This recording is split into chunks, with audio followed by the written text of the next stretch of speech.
Hello friends and welcome back. This is the second video in a three-part series on how to complete our projects and achieve our goals. In the first video, we talked about why sometimes it is hard to get started on projects we really care about, and we looked at a few strategies to overcome that resistance. Today, let's look at the other side of the coin. Why do we sometimes stall or abandon our projects close to the finish line, and what can we do to push through to the end?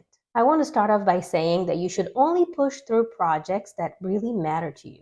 If you have moved on to better things, it's okay to let go of an old project that no longer serves you. After all, we don't want to give in to the sunk cost fallacy. For the rest of this video, we'll assume that you're stuck on a project that you still very much care about. You just can't figure out a way to finish it. If you have made it through the majority of your project, let's say 80 to 90%, and you're still struggling to figure out how to get to the end, there may be a couple of things at play. Either you're afraid of crossing the finish line, you've somehow deprioritized a project along the way, you're not quite sure how to finish it, or you have what we call shiny object syndrome. Let's look at each of these individually. Number one, you have a fear of the finish line. As you get close to finishing your book or publishing your website or whatever else you're working on, it starts to sink in that you're getting ready to share your work with the world. And that can feel really scary because you're opening yourself up to all kinds of feedback, both good and bad. And you're really worried about the bad feedback. Up until now, you operated in your own little bubble and your project was protected from the outside world. And now you're afraid that others may not like it and may criticize you for it. If that's the case, what you need to do is work on your mindset and your perspective. Realistically, after you put your work out there, it will take a while for you to get feedback. You will have to actively share and promote your work for people to see it and give you feedback. That means you'll have plenty of time to prepare yourself for that feedback. In other words, you are worried about something that is still so far ahead. Try to bring your focus back to where you are right now. Delay worrying about what could potentially happen several steps in the future. In the meantime, remember that delivering your work and publishing what you've created is an accomplishment in and of itself. It's more than a lot of people do. Regardless of any feedback you get, good or bad, you will always have the accomplishment of having created something new. And don't forget that you are very likely to receive positive feedback as well. There are people out there who will understand your vision and appreciate the work you put into this. And if you want some more perspective, think about your favorite artist or your favorite author and Google their work to see the kind of reviews they get. I can almost guarantee that no matter how talented they are, there are people out there with something negative to say. No one is immune to that, but it doesn't take away from their accomplishments. I've also heard somewhere on social media that no one who's doing better than you will comment negatively on what you're doing. So keep that in mind. Consider the source. So the bottom line is try to focus on what you are currently working on, and you will deal with the things you're worried about if and when they happen. The second reason you may be stuck near the finish line is a lack of prioritization. There's a really good chance that other things have crept up in your life since you started this project. Maybe you did a really good job carving out time for it in the beginning, but as you get more and more comfortable with your project, you started to say yes to more things and allow other things to take up your time and energy. In the beginning, you probably turned down competing opportunities and you were really focused because it was new and exciting. But as time passed, you started to struggle to make time for this project. What you need to do now is recommit to your project or goal and carve out time to finish it. You may need to cancel a few things or restructure your schedule for a little while. If you're not quite sure where to start, you may want to track your time for a week or two just to see where it's going, so you can decide what you can eliminate or reduce to carve out time to work on your project. Think back to the practices that gave you momentum in the beginning. Did you stop doing any of them? Maybe you used to wake up earlier so you could spend some time uninterrupted working on your project in the mornings. Maybe you used to go to a coffee shop and spend a few hours working on your project there. Maybe in the beginning you did a really good job of breaking down your larger deliverables into smaller tasks and activities. Maybe you need to do that again. If you're struggling with motivation a little bit, try to schedule your tasks in 15 to 30-minute increments and see how that goes. Chances are once you get going, you will build momentum again. Or if you're feeling pretty motivated, try to schedule larger focus blocks to keep this project moving. If you've been working on this for weeks or months, there's a really good chance that you've loosened up the habits that helped you get this far.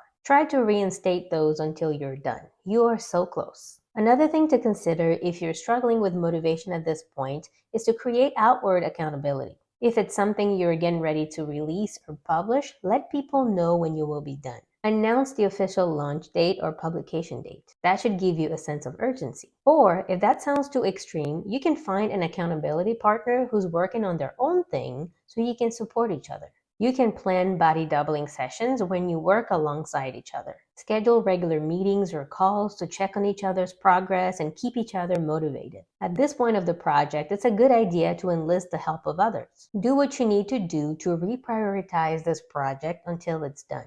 The third reason you may not be able to finish your project could be a skill set gap. In the project management world, we have this notion that the last 10% of a project can last as long as the first 90%. That's usually because testing done at the end can reveal a lot of things that need to be changed and tweaked. And if a new product is getting deployed, that usually requires a different skill set than what was needed up until this point.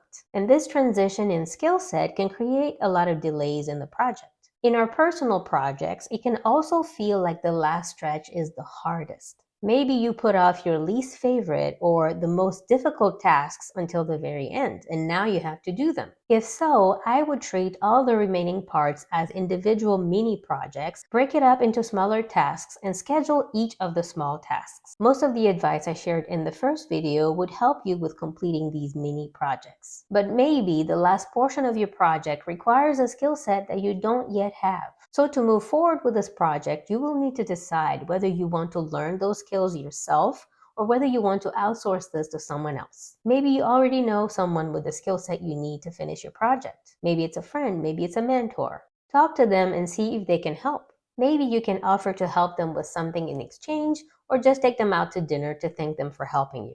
You can even hire someone to help you complete these tasks. With platforms like Fiverr and Upwork, you can find relatively affordable, specialized help for the tasks you need to complete. Get the help you need to get this part of the project unstuck so you can keep working towards the finish line. And the last reason you may be stalling on your project is what we call shiny object syndrome. Shiny object syndrome is also called magpie syndrome, and it's basically when you get distracted by new opportunities and new ideas before you've had a chance to finish the things you're currently working on.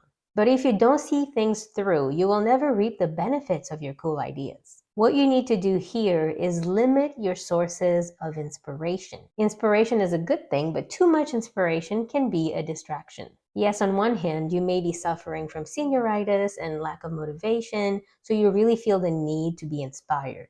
But pay attention to the type of inspirational content you consume and how it makes you feel. Right now, you don't really need to be exposed to brand new ideas or new adventures that people are trying. Right now, you need inspiration from people who practice discipline, overcome challenges, and focus on their productivity. Basically, you want to be inspired to power through your project and see it till the end, not be inspired to start a new project. Don't get distracted by things that are not helping you finish what you're already doing. You may have to temporarily unfollow certain accounts or stop hanging out with certain people who bring out the comparison tendency in you. You don't have to avoid them forever, just long enough for you to finish your project. That is a really small price to pay to accomplish your goals. Put some blinders on and carefully select the content you consume and the company you keep until you are done with your project. And when you finish your project, you'll be ready to open yourself up to brand new shiny ideas. And if despite your efforts to block out all distractions, you come across an idea that seems really interesting, write it down so you don't forget it, and then go back to what you're currently working on. The more focused you are on finishing this project, the faster you'll get to the end, and the faster you'll be able to remove these self-imposed restrictions. This is for your own good. I hope this video encourages you or gives you the kick in the pants you need to finish this project you've been stalling on. You've worked so hard to get here, you deserve to see things through and enjoy the results. In the next video, we'll talk about working through the messy, tedious middle part of our personal projects. In the meantime, take really good care of yourself, and I'll see you soon.